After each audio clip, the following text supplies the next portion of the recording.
Hey, what's good, everyone? This is Adnan Reed in the clutch, and I want to talk about now that the NBA offseason has begun, and we just finished up the NBA draft for both rounds 1 and 2. I just want to talk about something very interesting regarding next season's preview, regarding the Eastern Conference, how it has become wide open, as with Tyrese Halliburton unfortunately being out with a torn Achilles injury, which means he's going to be out all next season. There has been a noticeable pattern here that, like, throughout the playoffs, Jason Tatum, he's also had a torn Achilles, and same with Damian Lillard for the Boston Celtics and the Milwaukee Bucks, respectively. And it's opened up a lot of eyes, including myself, to realize the East is wide open. Because originally, the main favorites were the Cleveland Cavaliers, the Boston Celtics, and the New York Knicks. Well, the Boston Celtics, they're going to have a gap year, basically. The Cleveland Cavaliers, they were bounced out, by the Indiana Pacers, showing that they're not all that, unfortunately. And the New York Knicks, they were the ones that stuck it to the Pacers the most, but we don't know if they're able to fully get over the hump, especially now with, they have a whole mess of a coaching situation after firing Tom Thibodeau. So we're looking at all this, and it's like anybody can win the East now. Like Cleveland, they could be on a revenge tour. They can try to redeem themselves from this past season. Boston, they're a capable team without Jason Tatum. Are they finals contenders? I don't know about that. But especially now that they got rid of Kristaps Porzingis and Drew Holiday, that's going to be very tough for them. Looking at the New York Knicks, like I mentioned, they have the team built. It's just a matter of them having the toughness mentally to get over the hump, especially now that they got rid of Tom Thibodeau, which he's been an amazing coach. He led the Knicks to the first conference finals in 25 years, and yet they fired him.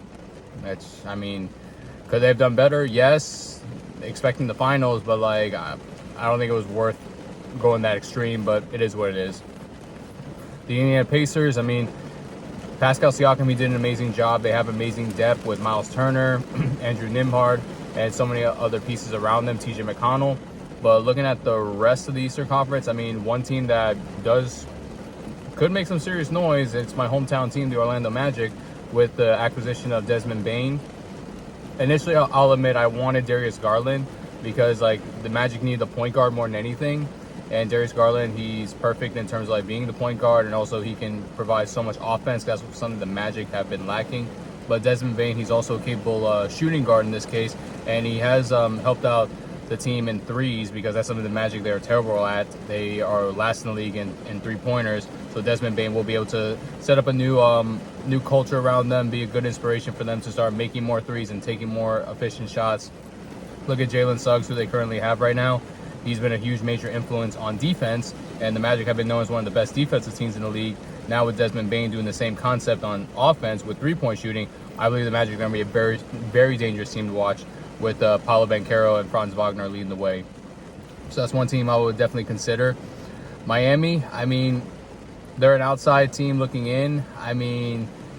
If they keep the same roster, I don't fringe play-in team at best, unfortunately, as what we saw, because now I'm hearing that they're trying to look to maybe trade Andrew Wiggins for Rui Hachimura and Dalton Connect. They're good pieces for depth purposes, but that's not going to help them be a serious playoff contender. The Brooklyn Nets, I'm looking at them. They did have 5 first-round picks. We'll have to see if those all will transpire, pan out to be something special, but it's going to be a wait-and-see process. But yeah, just looking at all these teams right here, there's so many you can do, between the playoff contenders and the outside contenders looking in. The Chicago Bulls, they're trying to develop young, and they're trying to go in a new direction. Same with I could say the Toronto Raptors, especially with building around Scotty Barnes. There's just so many different teams that we don't know who's definitively the favorites. My only guess is, honestly, it could come down to Cleveland with the revenge factor and them wanting to prove themselves that they're not frauds, and the New York Knicks, where they have the team, but they need the right coach this time that they can all believe in to be able to get them over the hump. For example, when the Boston Celtics, when they fired Ime Udoka and they got Joe Mazzulla, they ended up making it work. Now they got the championship, because when they had Ime Udoka in his first year, the Celtics made the finals, and they fired him because of some off-the-court stuff. And when they had Joe Mazzulla, it took them a season or two, but they were eventually able to get the championship. So this could be the same pattern between the New York Knicks. Like, whoever this coach is, the team better believe in him, and he better have like a good history or a good like connection with the players.